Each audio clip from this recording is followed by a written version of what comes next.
আচ্ছা বলুন তো আপনার জীবনের ১ম মেমোরি কার্ডওয়ালা ফোন কোনটা ছিল?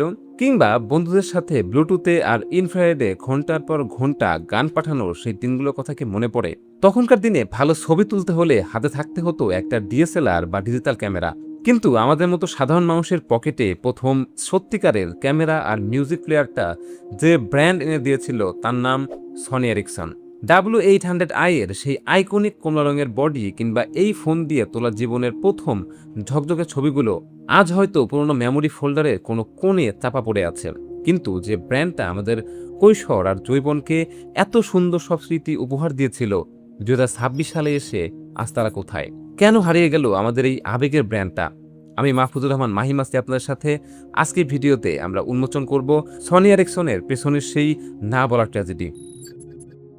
গল্পের আসল থ্রিলটা বুঝতে হলে ফিরে যেতে হবে ঠিক ২৬ বছর আগে ২০০০ সালে। তখন গ্লোবাল মোবাইল মার্কেটে রাজমুকুট কার মাথায় জানেন? চোখ বন্ধ করে উত্তর আসবে নোকিয়া।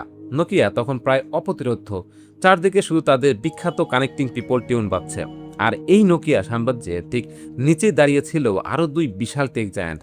প্রথমজন জাপানের সনি। সনি তখন কনজিউমার ইলেকট্রনিক্সের গডফাদার। রঙিন ট্রিনিটন টিভি, প্লেস্টেশন আর ওয়াকম্যান দিয়ে পুরো পৃথিবীর ড্রয়িং রুম আর পকেট দুটোই দখল করে রেখেছে তারা। কিন্তু মুশকিল হলো গ্যাজেট বানাতে ওস্তাদ হলেও মোবাইল ফোন ব্যবসায় সনি কিছুতেই সুবিধা করতে পারছিল না। তাদের মার্কেট শেয়ার ছিল তলানিতে। দ্বিতীয় পরাশক্তি ছিল হাজার মাইল দূরের সুইডেনের এরিকসন। এরিকসন কোনো ছোটখাটো কোম্পানি ছিল না। ১৮৭৬ সাল থেকে তারা টেলিকম ইন্ডাস্ট্রির বস। আজকের দিনে আমরা যে 4G বা 5G নেটওয়ার্ক দেখি তার গোড়াপত্তনের বড় ভূমিকা ছিল এই এরিকসনের। গ্লোবাল মোবাইল বাজারে নোকিয়া আর মোটোরোলার ঠিক পরেই অর্থাৎ ৩ নম্বর পজিশনে ছিল তারা। কিন্তু সমস্যা ছিল অন্য জায়গায়। তাদের ফোনের প্রযুক্তি দুর্দান্ত হলেও ডিজাইন ছিল একেবারে বোরিং, ইটের মতো চারকোনা কালো বা ধূসর প্লাস্টিকের বাক্স। তরুণ প্রজন্ম এই ফোন একদমই পছন্দ করছিল না। ঠিক এই সময়ে ২০০০ সালের মার্চ মাসে ঘটল এক ভয়াবহ দুর্ঘটনা। আমেরিকার নিউ মেক্সিকোতে ডাচ কোম্পানি ফিলিপসের একটা মাইক্রোচিপ ফ্যাক্টরিতে বজ্রপাত থেকে আগুন লেগে যায়। আর এই ফ্যাক্টরি ছিল এরিকসনের চিপ সাপ্লাইয়ের প্রধান উৎসগুলোর একটা। আগুনে এরিকসনের পার্টস সাপ্লাই মারাত্মকভাবে ব্যাহত হয়। নোকিয়া চতুরতার সাথে দ্রুত অন্য উৎস থেকে চিপ জোগাড় করে বাজার ধরে রাখতে পারলেও এরিকসন সেই গতিতে সাড়া দিতে পারেনি।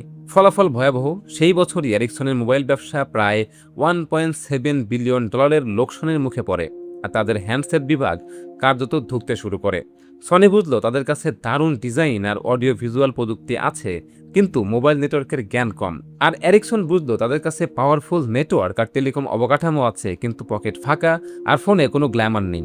ব্যবসার ভাষায় একটা কথা আছে, শত্রু শত্রু আমার পরম বন্ধু। দুই কোম্পানি বুঝতে পারলো একা একা নোকিয়ার সাথে টিকে থাকা প্রায় অসম্ভব। তাই সব ইগো আর অহংকার সরিয়ে রেখে দুই ভিন্ন সংস্কৃতির দেশ জাপান এবং সুইডেন হাত মেলানোর সিদ্ধান্ত নিল। অবশেষে ২০০১ সালের ১ অক্টোবর লন্ডনে স্বাক্ষরিত হলো এক ঐতিহাসিক চুক্তি। জন্ম নিল সনি এরিকসন, সম্পূর্ণ ৫০-৫০% একটা জয়েন্ট ভেঞ্চার কোম্পানি, যার সদর দপ্তর করা হলো লন্ডনে। চুক্তির লক্ষ্য ছিল একদম পরিষ্কার। সনি দেবে তাদের নিখুঁত জাপানি ডিজাইন, রঙিন ডিসপ্লে আর কনজিউমার ইলেকট্রনিক্সের জাদু, আর এরিকসন দেবে তাদের পাওয়ারফুল সেলুলার প্রযুক্তি আর গ্লোবাল ডিস্ট্রিবিউশন নেটওয়ার্ক। দুই পরাশক্তির এই মেলবন্ধনে পুরো টেক দুনিয়ায় নতুন ঝড় উঠল। নোকিয়ার সিংহাসন প্রথমবারের মতো একটু হলেও কেঁপে উঠল। কিন্তু প্রশ্ন হলো, এই হাইব্রিড কম্বিনেশন কি সত্যি বাজার জয় করতে পেরেছিল? চলুন দেখি কিভাবে তারা বাজার দখল করতে শুরু করলো।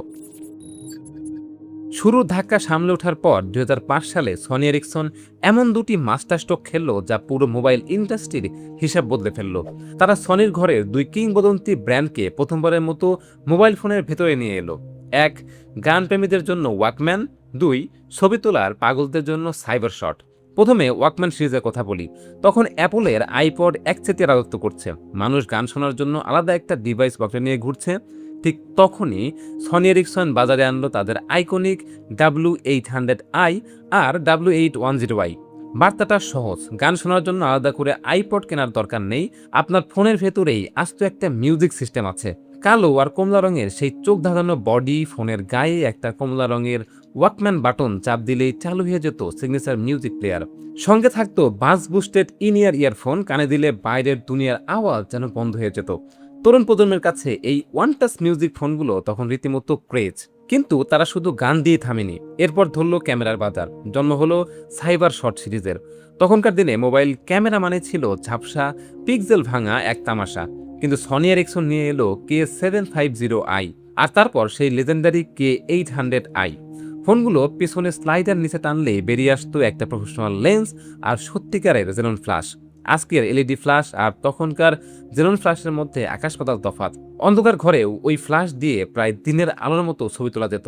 2 থেকে 3.2 মেগাপিক্সেলের অটোফোকাস ক্যামেরা দিয়ে এই ফোনগুলো তখনকার সাধারণ পয়েন্ট অ্যান্ড শুট ক্যামেরার বাজারে বড়সড় ধাক্কা দিয়েছিল। ক্রেজ এতটাই তুঙ্গে উঠেছিল যে 2006 সালের James Bond cinema Casino Royale Daniel ক্রেগের হাতেও দেখা গিয়েছিল এই সিরিজের একটা রূপালী ফোন। এইসব ইনোভেশনের উপর ভর করে 2007 সালে সনি এরিকসন পৌঁছায় তাদের সাফল্যের চূড়ায়। চলুন বাস্তব কিছু তথ্য দেখা যাক।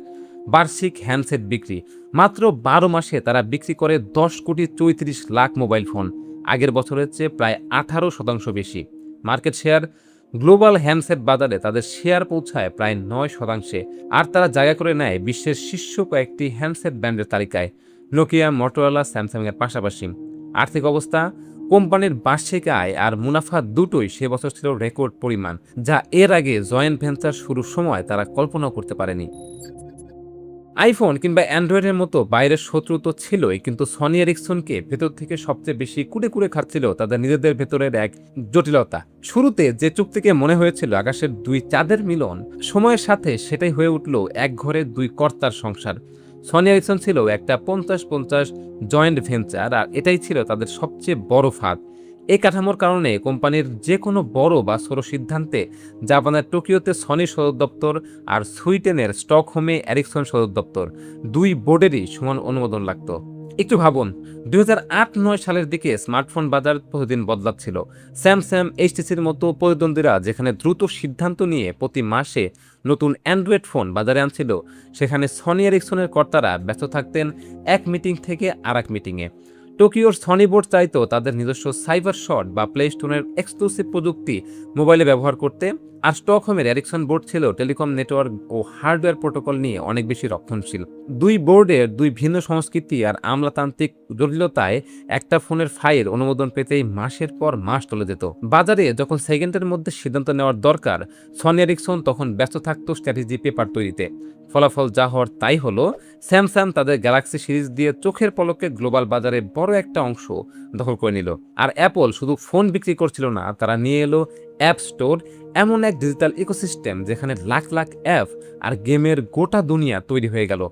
দুর্ভাগ্যবশত এই ডিজিটাল সুনামি ঠেকানোর মতো নিজস্ব কোনো শক্তিশালী সফটওয়্যার বা অ্যাপ প্ল্যাটফর্ম সনি এরিকসনের ছিলই না।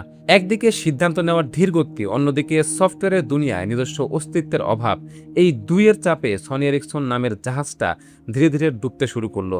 দুই পরাশক্তির অহংকার আর ভিন্ন চিন্তাধারার কারণে একটা উজ্জ্বল ভবিষ্যৎ চোখের সামনেই ফিকে হয়ে গেল। 2008 থেকে 2010 মাত্র কয়েক বছরের ব্যবধানে সনি এরিকসনের সেই রঙিন দুনিয়া ধূসর হয়ে গেল। 2007 সালে যে কোম্পানি 10,34,00,000 ফোন বিক্রি করেছিল, পরের বছরগুলোতে সেই সংখ্যা ধারাবাহিকভাবে কমতে থাকে, আর 2010 সালে এসে তা নেমে আসে অর্ধেকেরও নিচে।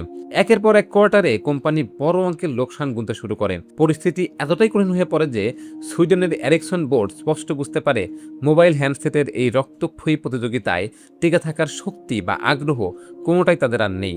অ্যাপল আর স্যামসাং এর এই ঝড়ের সামনে দাঁড়িয়ে থাকার চেয়ে নিজেদের পুরনো আর লাভজনক ব্যবসা, টেলিকম নেটওয়ার্ক ইনফ্রাস্ট্রাকচার আর গ্লোবাল কমিউনিকেশনের ব্যবসায় পুরোপুরি মনোযোগ দেওয়াই তাদের কাছে বুদ্ধিমানের কাজ মনে হলো। অন্যদিকে জাপানের সনি তখনও হাল ছাড়তে রাজি ছিল না। তারা ভেবেছিল এরিকসন এই যৌথ সিদ্ধান্ত প্রক্রিয়ায় সেগুলো থেকে মুক্ত হতে পারলে হয়তো একাই আইফোন আর স্যামসাংকে টেক্কা দিতে পারবে। অবশেষে 2011 সালে 27 অক্টোবর টেক দুনিয়ায় এলো সেই বহুল প্রতীক্ষিত কিন্তু কষ্টের ঘোষণা।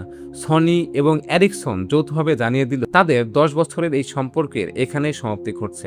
চুক্তি অনুযায়ী এরিকসনের হাতে থাকা সনি এরিকসনের বাকি 50% শেয়ার সম্পূর্ণ নগদে কিনে নেওয়ার সিদ্ধান্ত নেয় সনি। এই বিচ্ছেদের মূল্য ছিল নগদ 1.05 বিলিয়ন ইউরো, তৎকালীন হিসাবে প্রায় 1.5 বিলিয়ন মার্কিন ডলার। এই লেনদেনের মধ্য দিয়ে সনি পুরো কোম্পানির মালিকানা নিজের নামে করে নেয়।